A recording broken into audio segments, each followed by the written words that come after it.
Seja muito bem-vindo, seja muito bem-vinda. Galera, seguinte, mais um vídeo de questões de prova da CEA, tá? E olha só, essas questões caíram nas últimas provas dos alunos da semana passada. A galera foi lá, fez a prova, passou, deu tudo certo, e eles trouxeram para mim algumas questões que a gente tinha lá na nossa plataforma, exatamente igual, olha isso. E aí eu trouxe essas questões para vocês para a gente praticar juntos, explicar aqui os racionais, identificar as pegadinhas, né, da Ambima. E aí, antes da gente entrar nas questões, não esquece de deixar seu like, de compartilhar esse vídeo, de ativar o sininho, porque aí todo mundo recebe, todo mundo aprende, todo mundo fica feliz, inclusive eu. Isso nos ajuda bastante, tá? Então, vou pedir para soltar a vinheta aqui antes da gente ir para as questões. Não esquece que lá no final eu ainda tem um recado muito importante para vocês, tá bom? Então, solta a vinheta.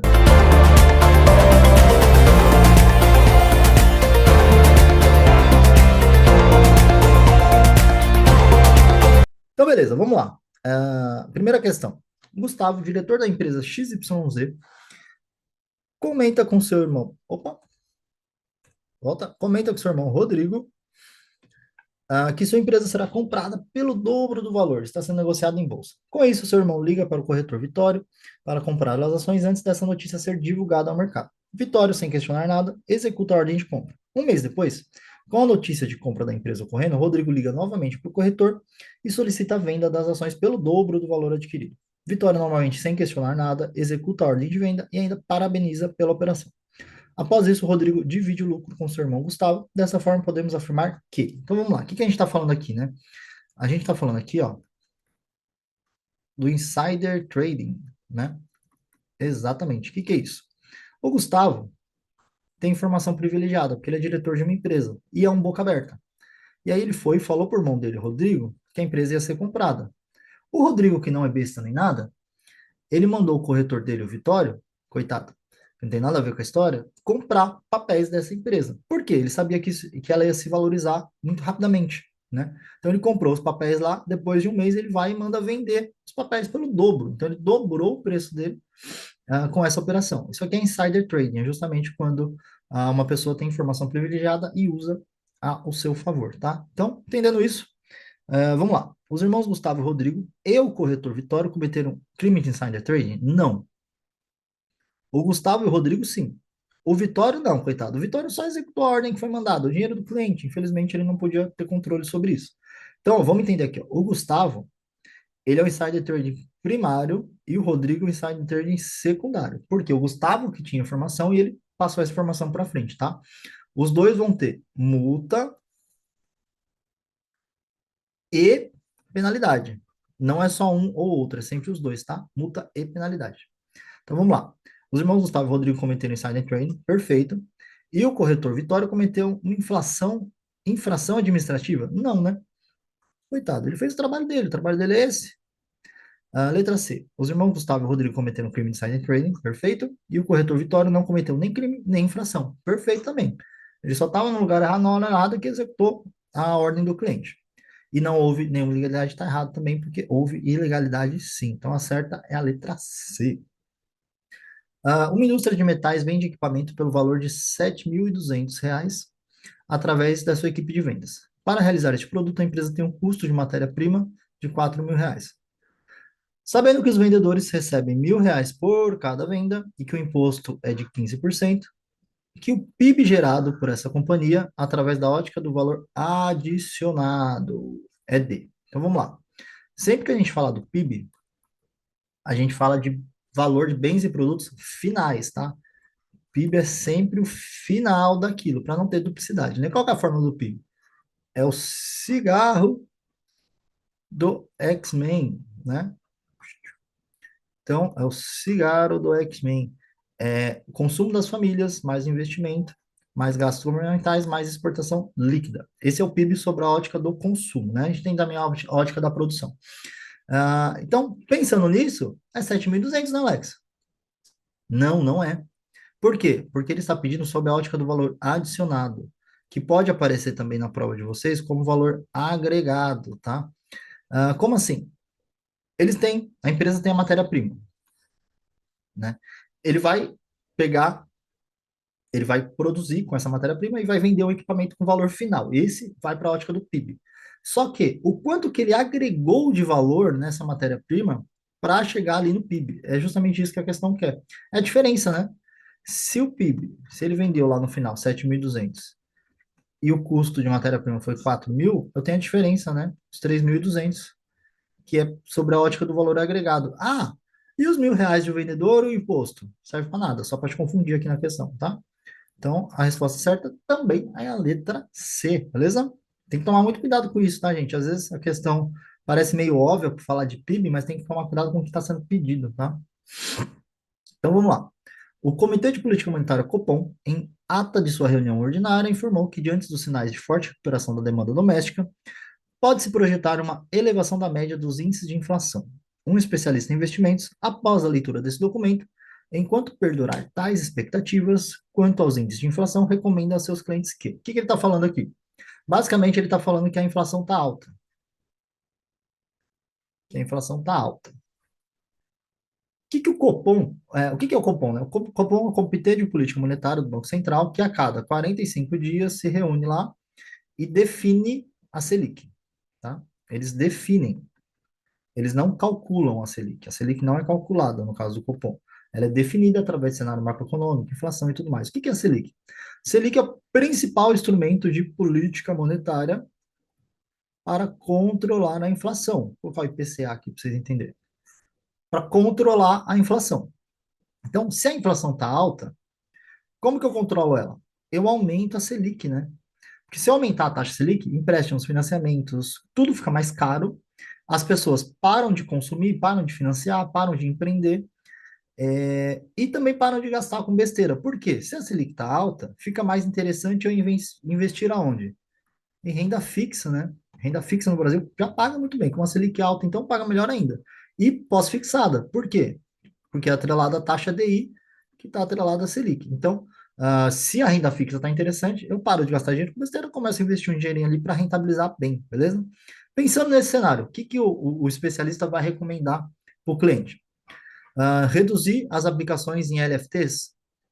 Justamente o contrário, né? Porque LFT, o T vem depois, vem no pós, né? Então, ela é uma aplicação pós-fixada. Ele não vai reduzir, ele vai aumentar as aplicações de pós-fixado, né? Então, o número está errado, a gente já desconsidera A. Aumentar as aplicações indexadas ao DI? Exatamente. Ele vai fazer exatamente isso para aproveitar, surfar essa onda aí de Selic alta. A 2 está certa, então a gente já desconsidera a letra C. Aumenta o prazo médio das operações em renda fixa pré-fixado? Está correto em não, né? É, Se o pós-fixado está valendo a pena, ele tem que ter liquidez, né? Então, quanto melhor tiver o pós-fixado, mais liquidez ele tem. Então, ele não vai aumentar o prazo médio do pré-fixado, ele vai diminuir, né? Ele nem vai entrar pré-fixado, se entrar, tem que ser em curto prazo para tentar aproveitar a onda da Selic alta. Então, a 3 também está errada. Alternativa certa, letra D. Então, vamos lá. Guilherme comprou 50 contratos de índice futuro a 60.200 pontos e vendeu no mesmo dia. Mesmo dia. Na mesma corretora, esses mesmos contratos a 6.600 pontos. Dessa forma, o valor de R retido na fonte será D. Então, vamos lá. Quando a gente fala de pontos, né, de índice futuro, substitui ponto por real, tá? Então, ele comprou aqui a 60.200 e ele vendeu a 60.600. Então, quanto que ele ganhou? Ganhou R$ 400 com essa operação, tá? Só que ele não comprou um contrato só, ele comprou 50, né? Então, esses R$ 400 eu vou multiplicar por 50. Se eu não tiver muito louco, vai dar 20 mil. Mas vamos trazer HP aqui para a gente fazer na HPzinha, tá? Então, ele ganhou R$ 400 multiplicado por 50 contratos. Exato, 20 mil. Então, ele lucrou aqui nessa operação R$ 20.000. Agora é só aplicar o imposto de renda, que é aí que está a questão. Eu não tenho que saber fazer a conta. A conta é simples, né? Eu tenho que saber o quê? Primeiro, se é no mesmo dia, eu tenho dois tipos, quando a gente fala de renda variável, tem dois tipos de tributação. O day trade e o swing trade.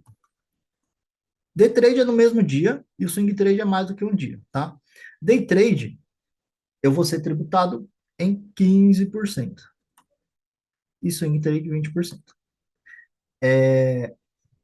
Não, perdão. Isso mesmo, é. Day trade 15%, swing trade 20%. Só que eu tenho o dedo duro, né? Na fonte, ele quer saber o quê? Ó, aqui, ó. Retido na fonte. O que que é o retido na fonte? É o dedo duro. É a forma que a Receita Federal tem de entender que você teve lucratividade e aí depois você vai, emite a DARF e paga o resto do imposto, tá? O swing trade é 0,005 sobre o lucro. Não, perdão. O swing trade é 0,005 sobre o total da operação. E o day trade é 1% sobre o lucro, tá? Então, assim, é muito mais importante eu saber essa regra de renda variável do que a conta em si, porque a conta em si é simples, tá? Então, eu tenho aqui 20 mil de lucro, né, que a gente achou aqui dos 50 contratos, 1% de 20 mil, quanto que é? R$ 200, né? Letra C, R$ 200. Mas, vamos tirar a dúvida aqui, ó, 1%, R$ 200, exatamente. Então, no mesmo dia, a gente está falando de day trade, 1% retido na fonte de dedo duro, beleza? Então, vamos lá. Avalie as alternativas abaixo a respeito de fundos imobiliários. Fiz e está pedindo que está correto, tá? O que que é importante de falar aqui, né? A gente tem a resolução 175, nova, que aconteceu agora em 2024, final de 2023. E aí todos os fundos entraram dentro dessa resolução e existem os anexos, né? Então, tem o anexo ali para fundo imobiliário, tem o anexo para FDIC, tem todos os anexos. E o que que mudou? O FII, ele é sempre fechado, tá? Sempre. Então, isso não mudou. O FII é sempre fechado, tá? Então, ele pode ser para o público geral, e não mais só para qualificado. Ele pode ser tanto para um quanto para o outro, né? O único que continua só para qualificado, investidor qualificado, é o FIP, tá? O FIP, sim, é só para investidor qualificado. Mas a gente está falando aqui de FI, né? De fundo imobiliário, só para a gente não confundir, só para reforçar esse ponto. Dito isso, vamos lá. Número um, o FI ele pode ser composto por investidores de varejo ou qualificados. Pode, né? Pode ser pelos dois, tá certinho. Então, a um tá certo, então eu já vou desconsiderar aqui a letra B. Número 2. As classes de cotas são constituídas sob a forma de regime fechado. Exatamente, isso não mudou. O FII continua sendo regime fechado. Então, aqui eu sei que a 1 e 2 está certo, então eu desconsidero a A e a C, né? Então, eu já sei que a 3 também está certa, mas vamos ver. Permite a utilização de derivativos apenas para proteção de carteira. Exatamente, tá? Toma cuidado com isso. O FI, o gestor, ele pode usar derivativos, mas só para proteger a carteira. Ele não pode alavancar, tá? Ele não pode usar derivativos para alavancar patrimônio e ganhar mais dinheiro, tá? É só para proteção de carteira, tá certíssima. Opção certa, letra D. Então vamos lá. O investidor adquiriu cotas de um fundo de renda variável no valor de R$ 200.000 e após 60 dias vendeu integralmente por R$ 220. Nesse caso, o agente responsável pelo recolhimento dos tributos tem uma pegadinha aqui. Quando a gente fala do fundo, sempre quando a gente fala do fundo, a gente tem aqui, né, o cotista, aqui a gente tem o fundo, e aqui a gente tem os ativos, né? Essa relação cotista-fundo é feita pelo administrador. E essa relação fundo-dinheiro, ativos, é feita pelo gestor, tá? Então, assim, geralmente, quando o cotista pede o resgate, quem recolhe o imposto de renda aqui é o administrador. Só que não foi isso que aconteceu. Perceba, após 60 dias, ele vendeu, o cotista, ele não resgatou, ele vendeu a cota dele por R$ 220.000. Então, ele pegou as cotas dele e ele vendeu para outro cotista, para uma outra pessoa, tá? Então, esta relação aqui é cotista com cotista. Logo, o imposto de renda também vai estar aqui, né? Vai estar aqui, na verdade. Então, neste caso, não é o administrador que recolhe. Neste caso aqui, o próprio investidor, o cotista, que vai recolher, tá? Então, é a nossa letra D. Beleza? Ó, a grande sacada dessa questão é essa palavra aqui, o vendeu, tá? Ela faz toda a diferença. De acordo com o Código Gambino de Administração de Recursos de Terceiros, representam obrigações do gestor de recursos. Mesma coisa, a gente tem aqui, né? O cotista, o fundo, o dinheiro ou os ativos, né? Aqui a gente tem o gestor, aqui a gente tem o administrador. Só que algumas funções os dois fazem juntos, né? Porque eles são prestadores de serviços essenciais. O que que ele está pedindo aqui, ó? De acordo com o Código de Administração de Terceiros, ele quer obrigações do gestor. Então vamos lá. Letra A. Elaboração de todos os documentos relacionados aos fundos. Esses documentos são para mostrar para quem? Para o cliente, né? Então ele está aqui, ó. Está entre cotista e fundo, então é do administrador. A letra A está errada. Letra B. Constituição, administração, funcionamento e divulgação de informações de fundo. Mesma coisa, tá aqui, né? Então também é administrador. Letra C. Negociação, alocação, rateio das ordens dos veículos e investimentos quando aplicável. Isso aqui a gente está falando o quê, né? Negociação, alocação e rateio de ordens. A gente está falando de ativos aqui, né? Então a gente está falando aqui do gestor. Então a letra C está correta, mas vamos ver a D.